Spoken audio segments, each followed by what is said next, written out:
महाभारत को पढ़ के सभा पर्व में है, सभा पर्व में 37-38 अध्याय में पढ़े आप, तो शिशुपाल ने बहुत आक्षेप लगाए हैं। कैसे?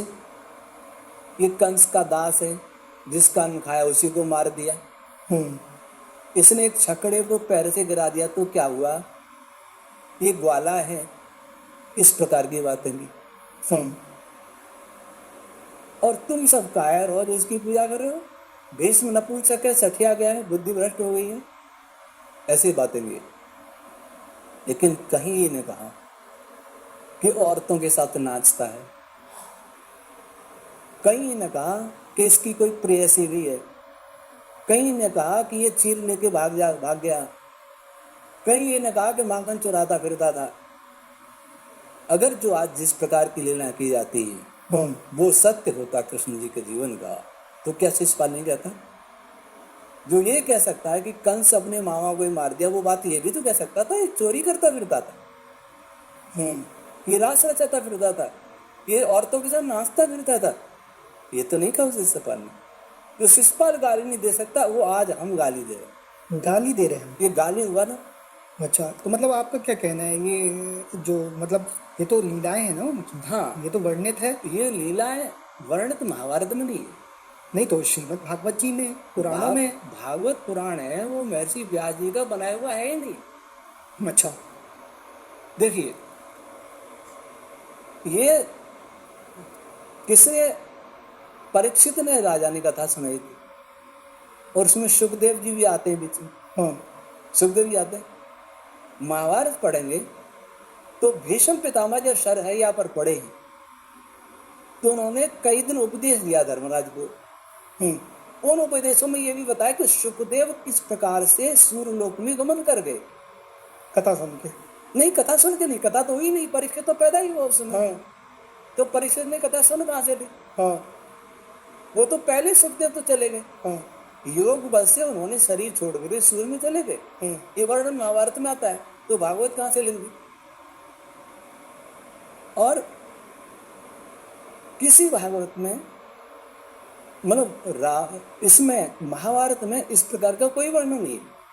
मतलब रास लीलाओं को ना, कोई वर्णन नहीं। अच्छा, अगर आप भागवत देखेंगे तो पुराणों के विषय में जो मेरा मत है, भागवत में विज्ञान की बहुत बातें हैं। भागवत बनाने वाला संस्कृत का उत्तम कोटि का विद्वान था, और वो वैदिक विज्ञान भी जानता था। लेकिन मुझे लगता है कि ऋषि तो नहीं थे। क्यों? कि भविष्य पुराण में अलग, भविष्य पुराण में मोहम्मद की कहानी, पृथ्वीराज की कहानी है, विक्टोरिया की भी सुनी है। भविष्य पुराण तो मैंने देखा, उसकी मोहम्मद साहब की कहानी भारत है। व्यास जी ने कैसे लिख दी? अब कहीं व्यास जी ने भविष्यवाणी कर दी, तो ये भविष्यवाणी कहीं नहीं उसमें कि देश स्वतंत्र भी हुआ अंग्रेजों से, ये भविष्यवाणी नहीं। तो ये भी लिखते अगर भविष्यवाणी होती तो ये पुराण विभिन्न विद्वानों ने लिखे, और पहले पांडुलिपियां होती थी, प्रेस तो थे नहीं, कोई कॉपीराइट कानून नहीं थे, बाद में इसमें जोड़ते रहे। कृष्ण भगवान के लिए जो ये इस प्रकार की अश्लील बातें हैं, भागवत पढ़ेंगे तो मेरे पास पुस्तक है, बोलो किधर जाओगे, हम आपको देखे जाएंगे। अच्छा, उसमें भागवत से उदाहरण दिए हैं। राधा का दोनों भागवत में नहीं है, वो ब्रह्मवैवर्त पुराण में है। हाँ, मैंने 5 पुराण पढ़े थे, फिर ब्रह्मवैवर्त पुराण पढ़ करके मेरा सिर शर्म से झुक गया, मैंने बंद कर दिए। सिर शर्म से झुक गया? अश्लीलता बहुत थी। क्यों, ऐसा क्या था? राधा के साथ दुराचार समागम सब लिखा गया, कुब्जा को समागम भी मार दिया, साजिश मैथुनी न जघान, कुब्जा जघान मैथुनी न, ये लिखा है सब। तो ये कथावाचक इन बातों को तो नहीं सुना सकते।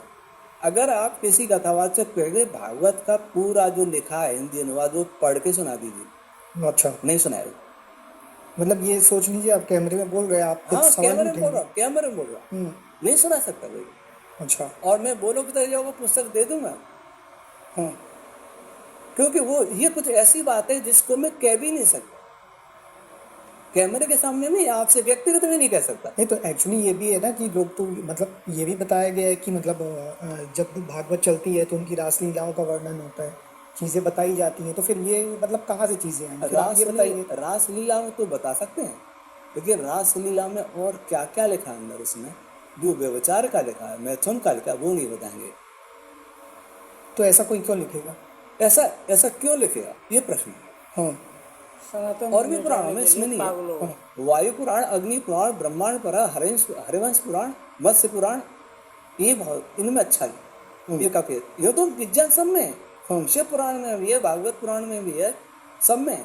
लेकिन मेरा अपना जो मत है हाँ कि लिखने वाले तो विद्वान था, लेकिन इसमें दुष्ट व्यक्तियों ने जोड़ा, अच्छा उसमें मिलावट।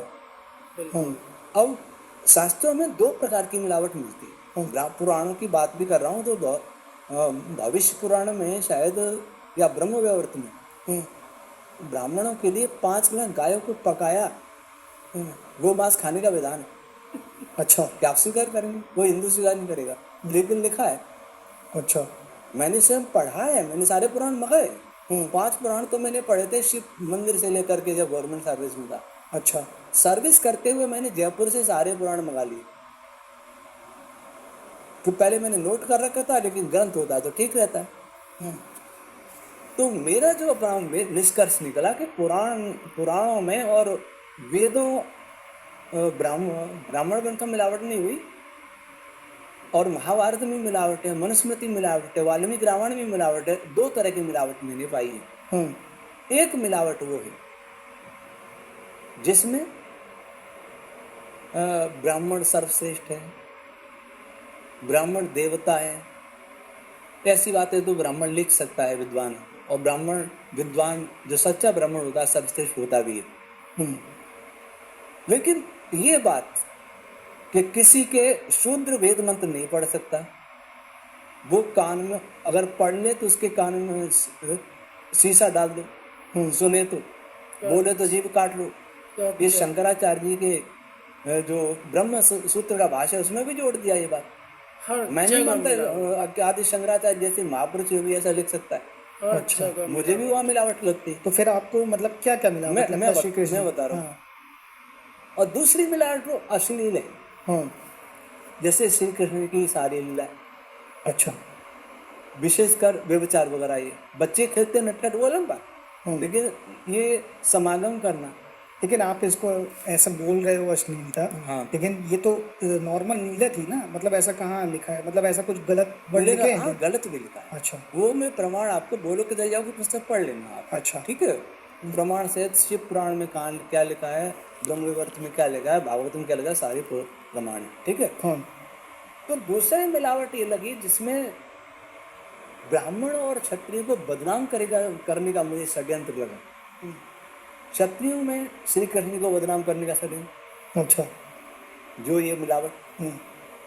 श्री राम जी को बदनाम करने के लिए शंभु वध जोड़ दिया, गर्भवती सीता को वनवास दे दिया, ये जोड़ दिया श्री राम को बदनाम करने के लिए।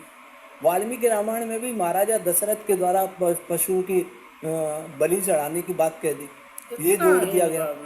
इसलिए आज बहुत सारे लोग कहते हैं राम शराब पीते, तेल मांस खाते थे, कुछ वामपंथी लोग ऐसा कहते हैं, क्योंकि ये जोड़ा गया। अब विश्वामित्र मेनका को देख करके विचलित हो गए, वीर स्खलित हो गया।